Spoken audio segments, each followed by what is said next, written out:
o Wahimi, Whaosaki, Whailotu, Whaftai o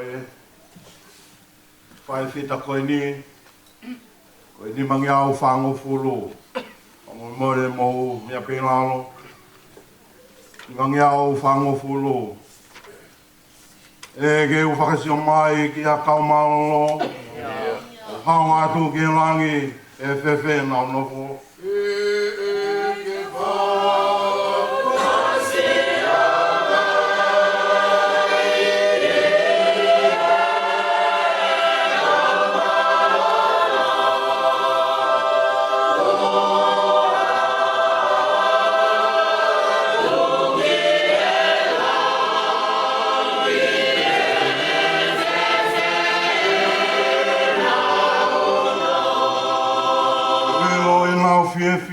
Whanau e nau lau.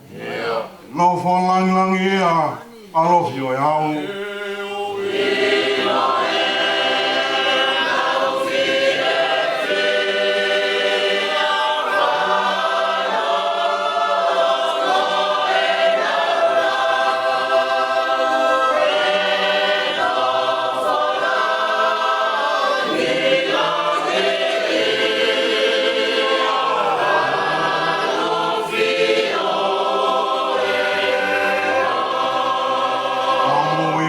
E ha, e nau tani mai, o e tātāne ta whea, o ewi o lami.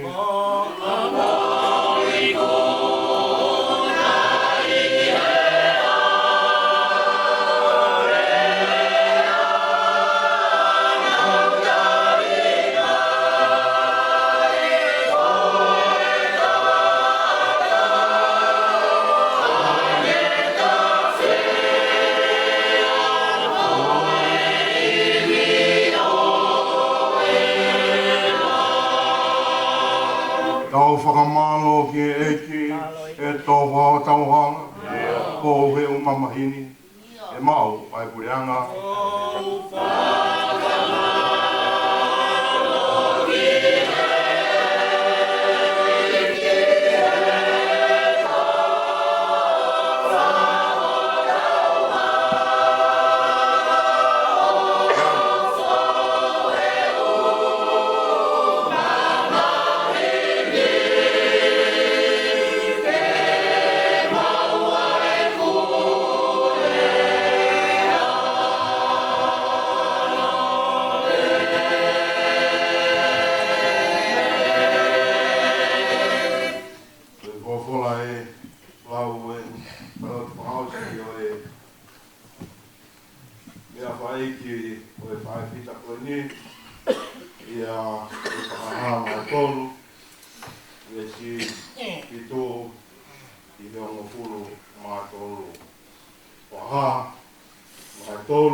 Ia ke nau ilo o ofa kia te koe. Koe mea i o tauhi ai tala ke whai ai kātaki a ako. Wau poki te tauhi. Koe me e taimi ai ahi. Oku ene ke hoko ki mamani katoa ke ai ahi a ki nau tolu puripe o nofo i e whanua. O wame ku anu o gato kōkō ke ma. Ai mea oku ke mau ke oua na tō o kalauni e tāke. Oia, ia tene i kuna, te ngau ia, koe potu i e temi pare hoku otua. Ia i kai tene anuat, ia te utohi, ia i ai wafa hoku otua. Mo hingoa, o e koro hoku otua. A Selusane mafu ou, aia o anu hifo me i he langi, me i hoku otua. Ia mo e hingoa, o oku a heko hingoa fo ou. Hoia o teringa kene whakawhano. I e mea o wholofona aki, e lau maari e ngai siasi. Au ngata mi ai.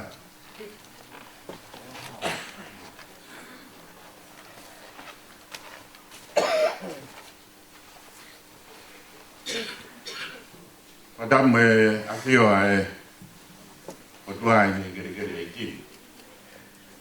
Tapi e pae fita me o te kia e pa. Madame Puat i e mamapuna hui. Tapi a pare wha kalam e au antoa. Mamafo tapa tau malo. Lau ngau mo matapu.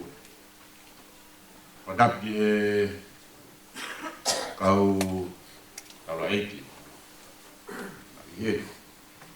Eu padap di Palestina por ngau ya fafine.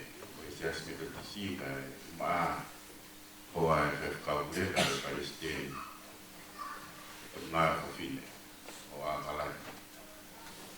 Padap fok kau se tuata, o se tuata o kai na ro e somu, ai kuala avea ma lo se. E o se tuata o kai na ro saione. Tamu fe kau saione. Yo mo ne moro ma pe au ka ko mana tu e la ya. Kata buat e ulmotua e fok e fanau tapi fahu ya tu harus nabi mata fai kita tu mata ini ada ga jauh de fai haki tokon haki popo no be na tokon ke falo tolah ke te tau to lo vi ko fai kita buen e pa o hu imahaf o lava ai ne fai fatonia. Koe son koe a o e fiafini ai a lava tu tohi whakahama e tolu e situ ke tātou koe resoni pe ia o e lau folofola o e ahoni ka koe resoni e fiafini. Ai a koe tohi ente sias koe a i Philadelphia pea kamata aki a ni whakamamawhai kohi ko di kai na koni kau faluku nga kakai kau Kristian ko Philadelphia ko kakai en na nau puke mau pe e nau tui pega dai mia e pai ai e vai vai e dai na hofi pe urungi ai ki nau to kana ka yo hinga ia ko nau urungi a fo na nga na lawaki nau to kana dai ki pai ane mana wang na to na tui ane ko na tau panong ki ai tarange pare a ko e tara ane ro fia. Mea ko ia ko tabuni, ila te lava ta whakaara. Ka awara nge ko to'o pe whakaara, ila te lava ta tabu. Ui ko ki, ke te. Ia mo ngafi i he feitu ko ni, a kinua ke tau hoko ki ai, koe tu anga ko Philadelphia, koe hoko anga ia o Europe, pia mo Asia. E nei tu tonu ai a Philadelphia. Aia nai hange ia koha matapa hange koe nei lau koe here so ni. O hui ki mo tonu koe matapa. Ka koe uhi, koe hoko tanga ini o Europe pia mo Asia, nai o ia Philadelphia.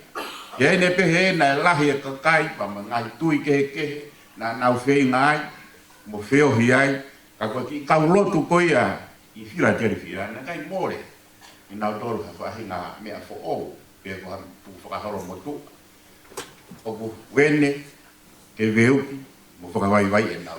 Na e, tiki mau, ai ki kakai koe ni, ia pehe rewa hina. Ke mo hange ki mo tolu, koe tuanga peko mo tolu, koe hoko tanga koe ia, o Europe pa mo Asia, ke mo hange ki mo tolu ko ha matapa, ka o ki kai koe matapa o mamani, ka koe matapa koe gateway ki hewa. Kei ke ngata ai tau tahafitu, ai au kei mamani pe koe a sisu, na e hoko ai puna ai mo ngasi, pe a lahi ai ai mo ui nai more, pe koe kakai koe i Philadelphia, matu alu pe nau fo. Whamatala historia. Kange koko ki taimi ku lulu pe ai kwa Christchurch, nai pe he a Philadelphia. Pe koe kakai, nau alu pe nau tolu, pe nau fo. Kai ke pe he ke hange koe toko lahi, tau hiki o kuma feitu ko, hao mo malu ke tau iai. Ka koe uhi koe kere ki feitu uni, koe mo uia. Pe na e ma ui, ngahi ngoe vai ne, pe koe ngahi mo ui kare pi e feitu uni. Pe au whai mo fua, foki pe a kakai ki ai, koe uhi koe. Pe na e whakamama wha iai ka te kinau tōru, koe mo ui, afa koe a nau iai, o te he ai maro, koe nau puke pe koe nau tōru e nau tui, pe a moe mo ui koe a, ai nau piki koe a te karansi. Ange pe koe longo koe mo ui, ma ui koe, moe koloa ia, koe kere, o Philadelphia. Nei, rau ke taimi nei, iliwa hingoa Philadelphia, o ui, koe ohi hingoa kia sisa, kia ui ko New Caesarea. Rau pe taimi, te momohu pe o more. Koe uhi, e nai whina ai kau karisi ke whakakarisi. Ko a ui he nihi koe here listi. Ai mo ui koe ai anau tolu. A ui hao ko malohi mai kau lo maa pa nau hanga hingoa fo o e kolo ko Neo Caesarea. Koe uhi ke au e tui ta moe nau mo ui ke hange koe kau homa.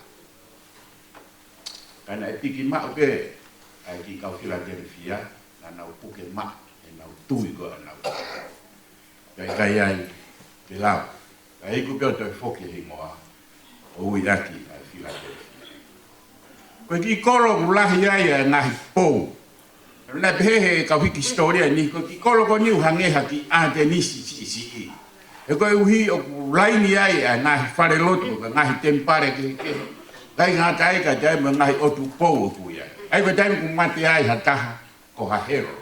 Kau nau whakotu e pō wai, kia nau hanga rewa tohi, e tongi e hingoa, o e tokotaha i loa koe i Philadelphia, ke mahino, o e tokotaha i nai lawa mea, ka koe tokotaha i o mahu i. A pehe re soni. Ui koe, puke maho moutui.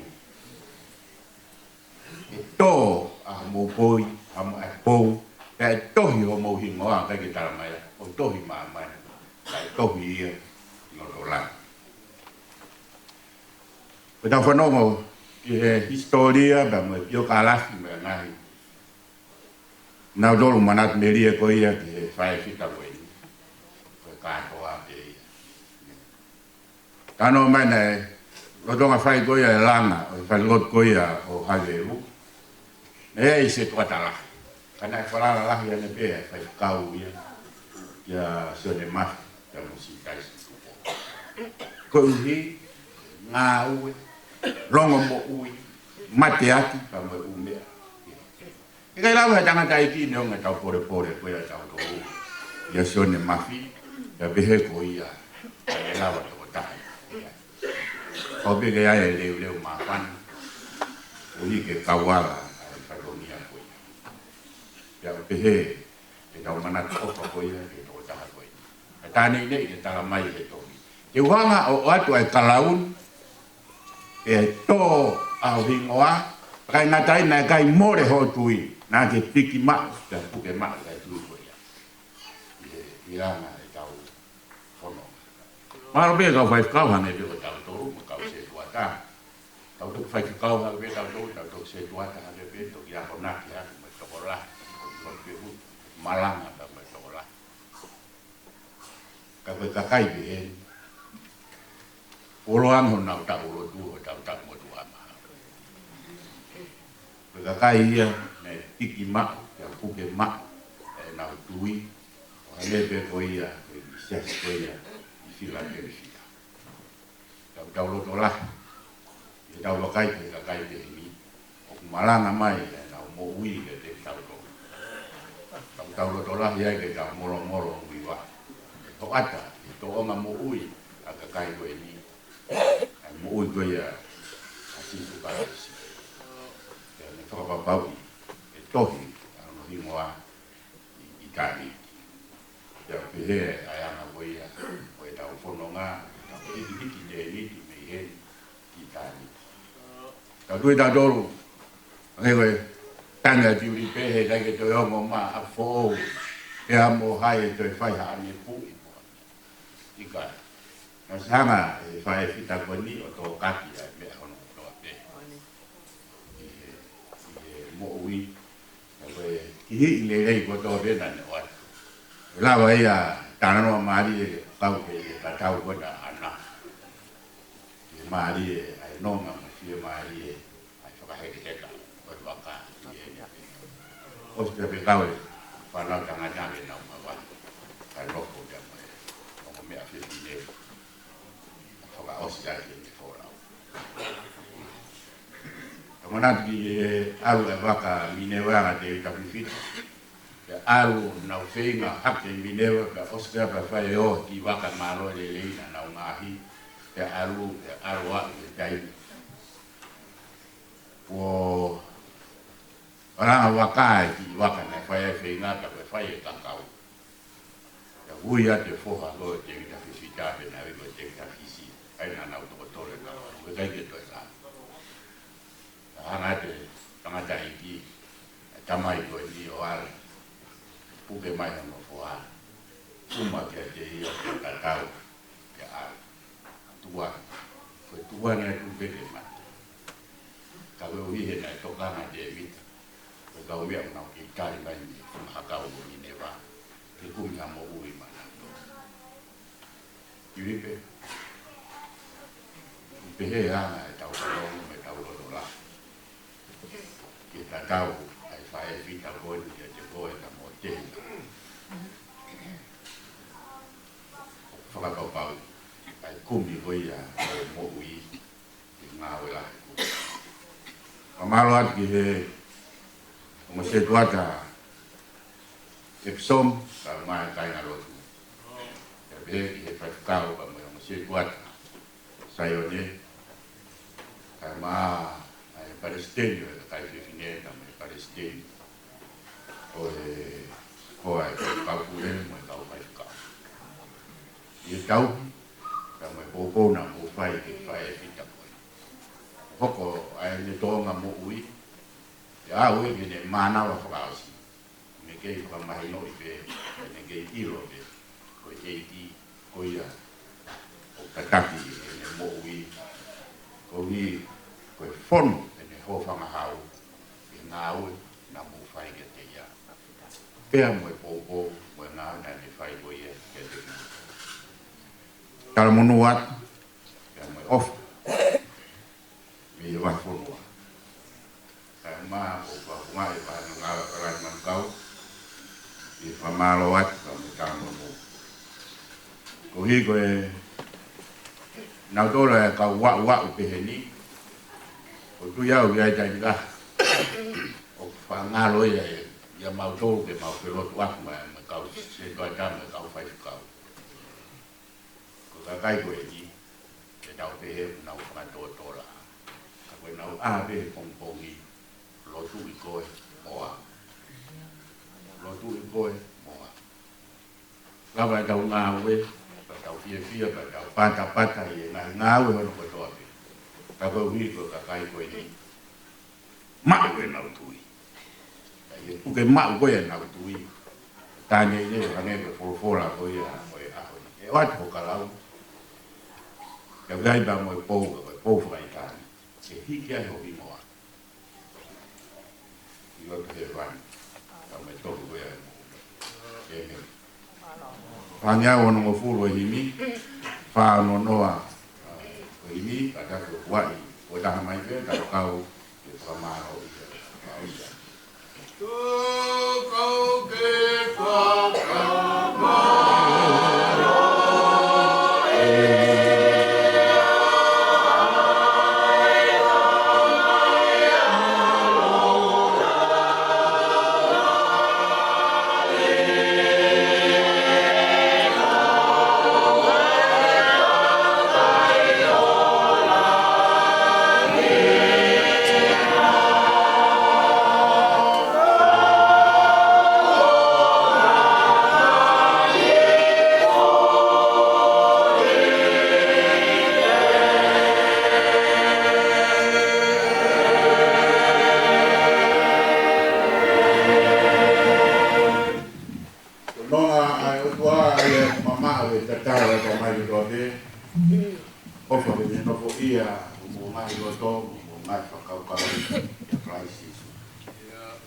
Tabuaki ayo tua me tamai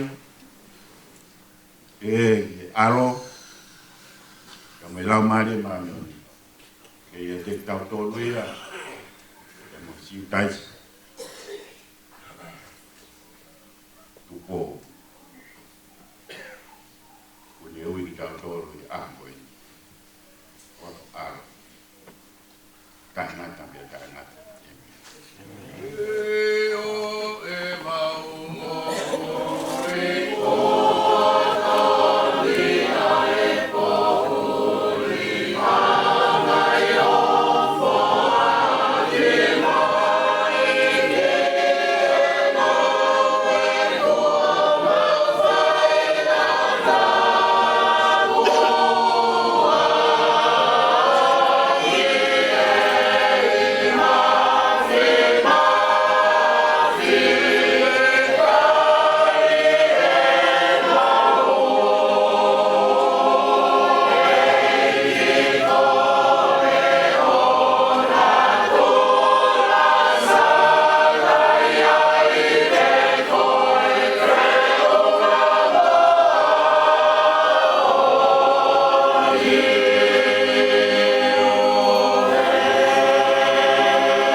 Mafi, kamalo, wa fofonga ulu motu a, kau mai toke ta pia mo toe ngai whana u mo whanga moko puna.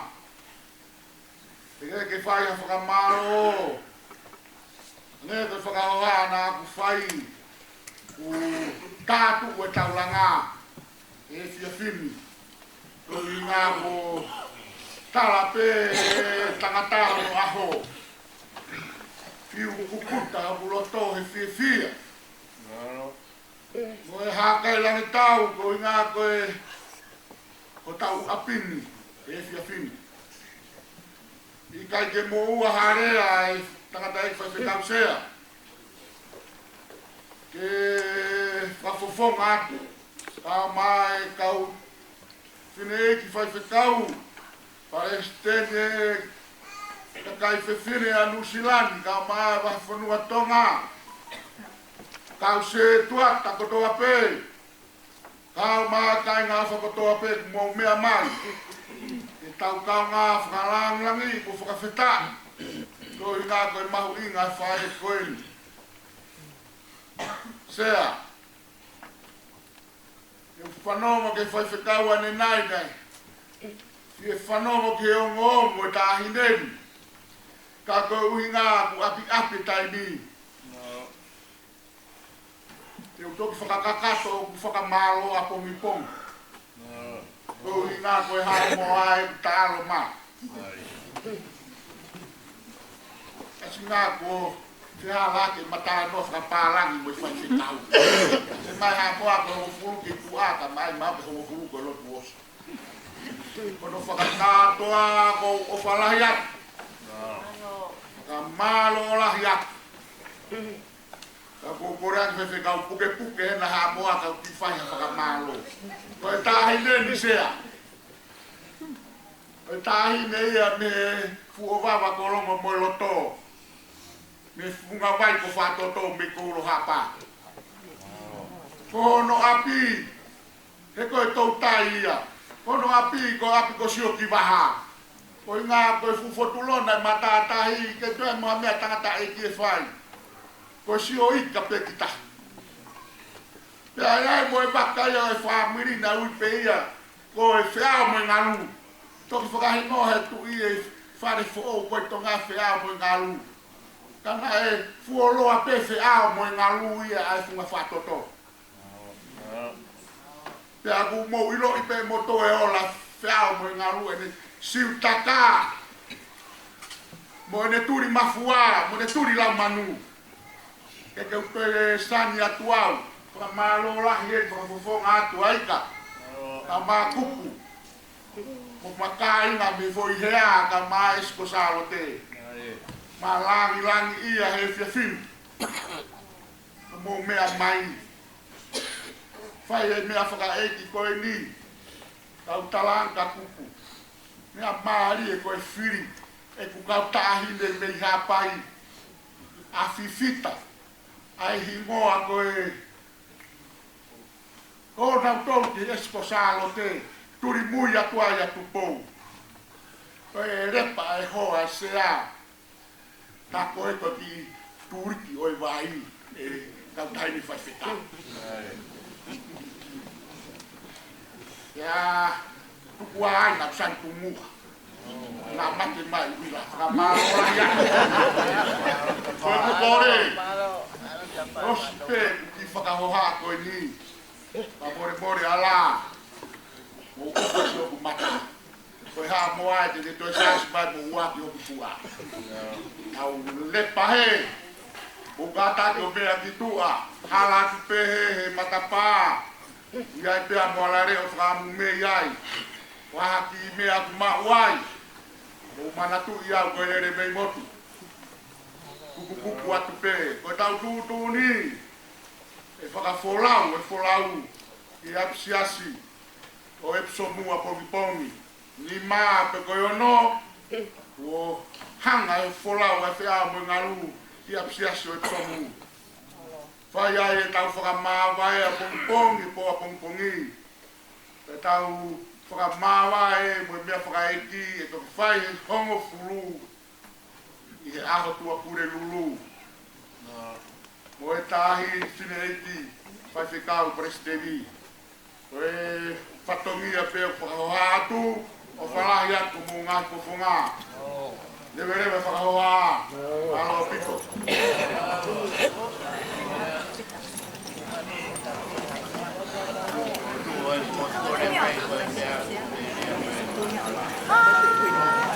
Because I would like.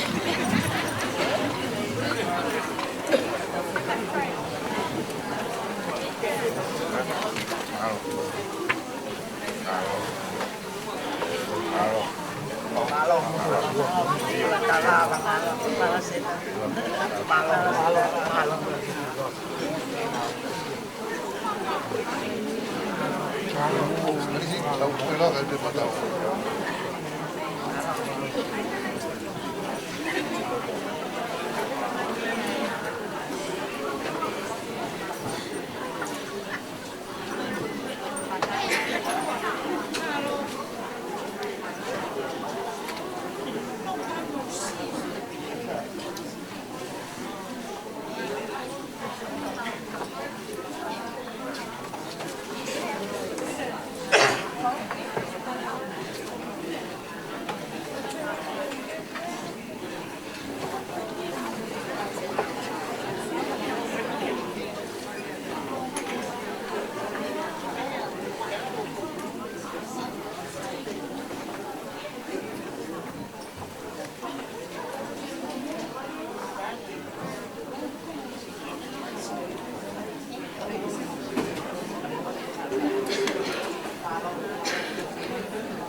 Yeah.